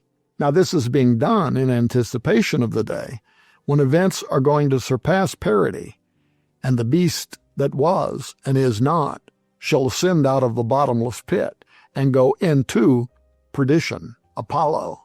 And they that dwell on earth shall wonder, whose names were not written in the book of life from the foundation of the world, when they behold the beast that was and is not and yet is. For a few adepts of history and secret orders, the DC ritual is deliciously staged, as even the term inaugurate is from the Latin or Roman inauguratio, and refers to the archaic ceremony by which the Roman augurs or soothsayers would approve a king or a ruler or other action through omens as being sanctioned by the god Jupiter, which Thomas Jefferson wanted America dedicated to, the same entity whose prophecies on the Great Seal herald his upcoming challenge to Yahweh Jehovah for heavenly supremacy, while his son, for a while, Apollo Osiris, seizes authority over the world in a final golden pagan age. As pointed out in our best-selling documentary Belly of the Beast and in broadcast programs on Skywatch TV, the dome where U.S. presidents stand during inauguration and where they lie in state for their spirit to rise into the apotheosis overhead to join George Washington in the kingdom of Osiris at death, alone is an unparalleled magical construct that openly hides the most formidable ancient supernaturalism meant for regeneration of Apollo Osiris. In fact, the U.S. Capitol Dome is a satanic antichrist plagiarism of the death, burial, and resurrection of Jesus Christ that I believe is going to play a role in the healing of Antichrist after he experiences a deadly head wound in Revelation 13:3. Note that the 1865 Apotheosis of Washington, which was painted by Greek-Italian artist Costantino Brumidi, is visible through the oculus of the dome in the rotunda. It bears anything but Christian symbols. It is filled with those Greco-Roman gods to whom Thomas Jefferson dedicated the United States. It is called the Apotheosis of Washington. Apotheosis means to become a god or a revived eternal being. In this depiction, Washington is becoming Osiris of the afterlife. The gods in the painting surrounding Washington are depicted helping the founders establish a more perfect union, as in the New Atlantis scheme described elsewhere in my upcoming book, Zeitgeist 2025. Directly beneath the apotheosis are 72 pentagrams forming a sorcerous gateway used by secret society members and occultists to bind and loose the 72 fallen angels that are over the heathen nations. You can learn about that in Psalms 82, Deuteronomy 32, and other research on the divine council. Finally, under that is the floor of the rotunda. And beneath the floor of the rotunda is what is called the U.S. National Crypt, where, yes, an empty tomb resides. He is not there, for he is risen. And this is the very location where I argue Antichrist is going to be taken after his head injury, and the Freemasons will conduct the raising of Osiris ceremony, at which time he's going to be transformed into the living incarnation of Osiris, Apollo. Now, there's a lot more to the Capitol Dome Antichrist plagiarism of the life of Christ than those aspects of the building's design. And for a limited time, we're going to be giving away the Belly of the Beast documentary and other special productions that lay all of this hidden architecture and symbolism out. We're going to be giving that away free with the new book, Zeitgeist 2025, in the Skywatch TV store. But the points of interest clearly reveal how the architects of the U.S. Capitol Dome imagined a dark parody of Jesus, because as Jesus died and rose into heaven, so Washington rises into a heaven to become the Osiris. As the 72 pentagrams in the Capitol Dome are used to control the 72 cosmo craters over the nations, Jesus confronted the 72 fallen watchers from the base of Mount Hermon to his visit in the underworld and final ascension into heaven, whereby he proclaimed in Revelation 1:18, I am he that liveth and was dead, and behold, I am alive forevermore, which is a clear denunciation of the Osiris dying and rising myth that was so popular during the first advent of Jesus. A man and have the keys of hell, he goes on to say, but he uses there the Greek word Hades, which is the Greek name for Osiris. So think about what's happening there. He says, I am he who was dead and am alive forevermore. I'm the true dying and rising God, and I'm the one who has the keys of hell, Hades, and death. That's important because Osiris at the time of Christ was considered the lord of the underworld in Greek myth, and he controlled who possessed the keys to the 12 gates of the Egyptian afterlife. Much has been written by historians within and without Masonry as to the relevance of the number 72 and the alchemy related to it. In the Kabbalah, Freemasonry, and Jewish apocalyptic writings, for instance, 72 equals the total of wings that Enoch received when he was transformed into the powerful angel Metatron. Now, that plays an important role for the Brotherhood, for Masonry, because Metatron is the one that was enabled as the guiding spirit over America during the reign of George W. Bush, whose family, by the way, have contributed millions of dollars to advancing the rights of Scottish Rite Freemasonry. And that's acknowledged inside the Hall of Charity within the Herodome where I've been. Bush's administration enabled the angel in the whirlwind, Metatron, to direct the future and fate of the United States, as also was prayed by Congressman Major R. Owens of New York before the House of Representatives on Wednesday, February 28, 2001. But in the context of the Capitol Dome and the 72 stars that encircle Washington's apotheosis in the womb of Isis, the significance of that symbolism is far more important. In sacred literature, including the Bible, stars are symbolic of angels, and within Masonic Gnosticism, these 72 powerful entities,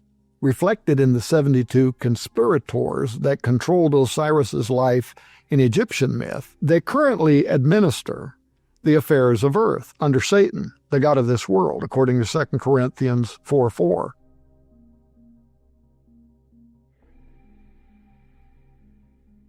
Experts in the study of the divine council believe that, beginning at the Tower of Babel, the world and its inhabitants were disinherited by the sovereign God of Israel and placed under the authority of 72 angels, which became corrupt and disloyal to God in their administration of those nations, Psalms 82. Those beings quickly became worshipped on earth as gods following Babel, led by none other than Nimrod, Gilgamesh, Osiris, Apollo.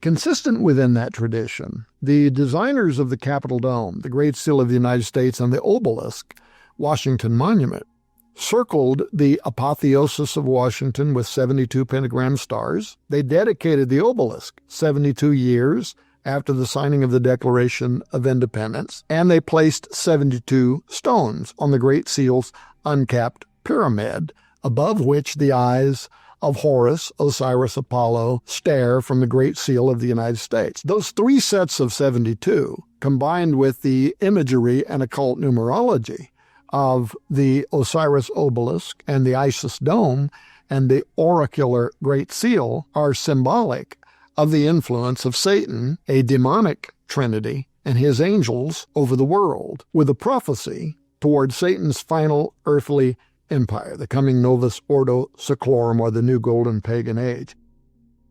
In order for the inevitable worship of Osiris to be reestablished on earth, these 72 demons that govern the nations have to be controlled. Therefore, they're set in magical constraints on the Great Seal, the Washington obelisk, and the pentagram circles around the apotheosis of Washington in order to bind and force the occultist's desired effect.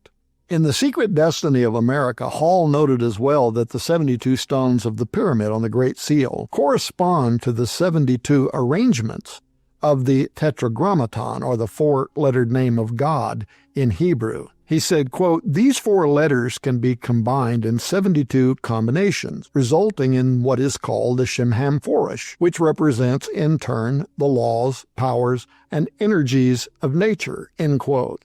Now, the idea that the mystical name of God could be invoked by occultists to bind or loose supernatural agents, or powers and energies of nature, as Hall called them, is meaningful creed within many occult tenets, including Kabbalah and Freemasonry. And this is why the 72 stars are pentagram-shaped around the deified Freemason George Washington. Medieval books of magic, or grimoires, such as the Key of Solomon and the Lesser Key of Solomon, not only identify the star systems Orion, which is Osiris, and Pleiades, which is Apollo, as the home of these powers, but applies great importance to the pentagram shape of the stars for binding and loosing their influence.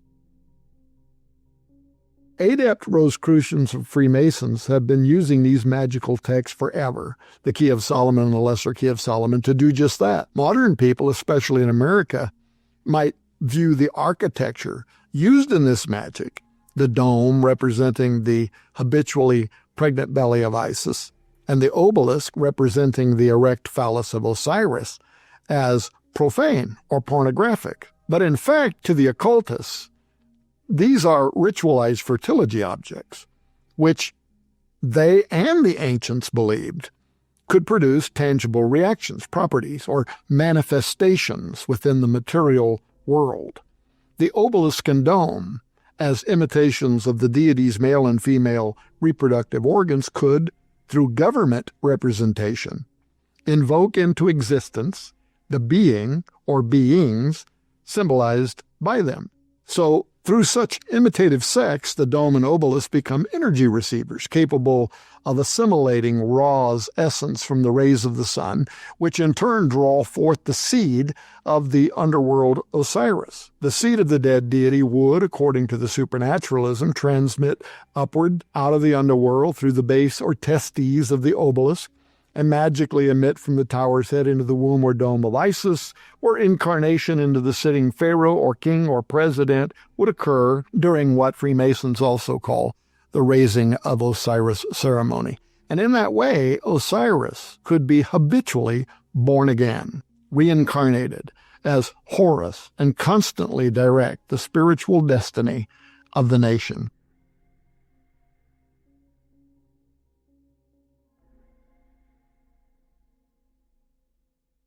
Now, let me get to the main point of all of this.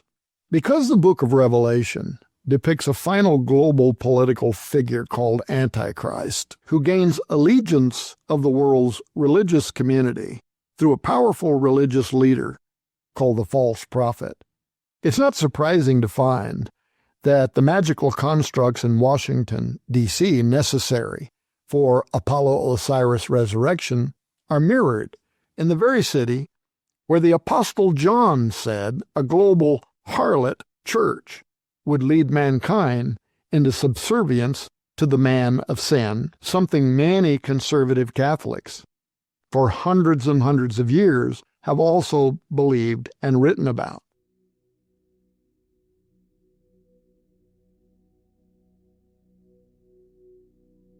Now, to be sure, the 330-ton obelisk in St. Peter's Square in the Vatican City is not just any obelisk. It was actually cut from a single block of red granite during the 5th dynasty of Egypt to stand as Osiris's erect phallus at the Temple of the Sun in ancient Heliopolis, or the city of On, as it is called in the Bible, dedicated to Ra, Osiris, and Isis. The obelisk was moved from Heliopolis to the Julian Forum of Alexandria by Emperor Augustus, and later from there by Caligula to Rome to stand at the spine of the Circus, where, under Nero, its excited presence maintained a counter-vigil over countless brutal Christian executions, including the martyrdom of the Apostle Peter, according to some historians. Over 1,500 years following that, Pope Sixtus V ordered hundreds of workmen under celebrated engineer-architects Giovanni and Domenico Fontana to move the phallic pillar to the center of St. Peter's Square in Rome. And when the cross was placed on top of the obelisk, as you see it today in the middle of St. Peter's Square, the Pope marked that occasion by conducting the ancient rite of exorcism against the phallic symbol. This was first scheduled to occur September 14th to coincide with the liturgical feast of the Exaltation of the Cross, and not coincidentally under the zodiacal sign of Virgo, Isis. But the event was delayed until later in the month and fell under the sign of Libra, representing a zenith event for the year. On that morning, a pontifical high mass was held just before the cross was raised from a portable altar to the apex of Baal's shaft, as such phallic towers were also known. While clergy prayed and a choir sang psalms, Pope Sixtus stood facing the obelisk and, extending his hand towards it, announced in Latin, "I exorcise you, creature of stone, in the name of God." Sixtus then cast sanctified water upon the pillar's middle, then its right side, then left, then above, and finally below, to form a cross, followed by, "In the name of the Father, and of the Son, and of the Holy Ghost, Amen." He then crossed himself 3 times and watched as the symbol of Christ was placed atop Osiris's erect phallus. Now, upon strolling from the obelisk in St. Peter's Square to inside the Sistine Chapel, one finds the parallels between Washington and the prophecies of the Great Seal do not stop with the dome design and symbol of Osiris's erect manhood, but the very Cumae Sibyl, whose prophecy about the return of the god Apollo is encoded in the Great Seal of the United States is prominently depicted inside Catholicism's most celebrated chapel.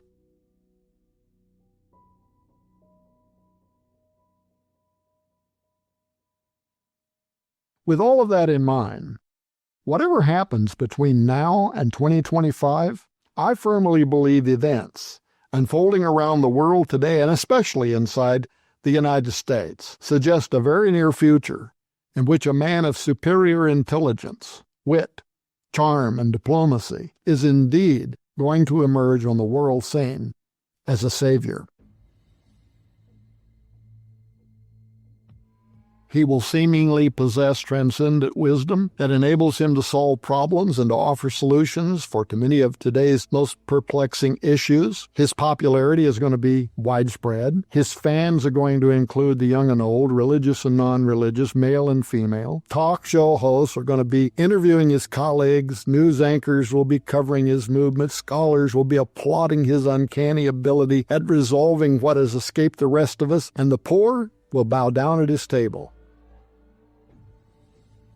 He is going, in all human respects, to appeal to the best ideas of society. But his profound comprehension and irresistible presence will be the manifest of an invisible network of thousands of years of collective knowledge. He will quite literally represent the embodiment of that very old super-intelligent spirit predicted on the Great Seal in the capital city layout of the United States. As Jesus Christ was the seed of the woman according to Genesis 3:15, this man's going to be the seed of the serpent. Moreover, though his arrival in the form of a man was foretold by numerous scriptures, the broad masses are not going to immediately recognize him for what he actually is: paganism's ultimate incarnation, the beast, Apollo, Osiris of Revelation 13:1 and 17:8.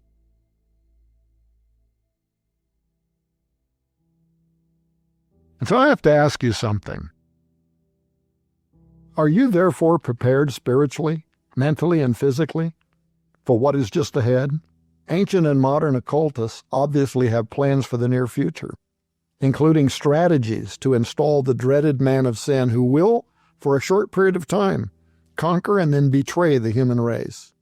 Thankfully, it's the true Father of heaven and his Son, Jesus Christ, that are going to have the final word and ultimately determine the fate of mankind. Therefore, knowing Jesus as Savior is the first, most important emergency planning step you can take for your future security and survival. With Christ as your Lord, you'll be able to enter thou into thy chambers and shut thy doors about thee and hide thyself, as it were, for a little moment, until the indignation be overpast, according to Isaiah 26:20.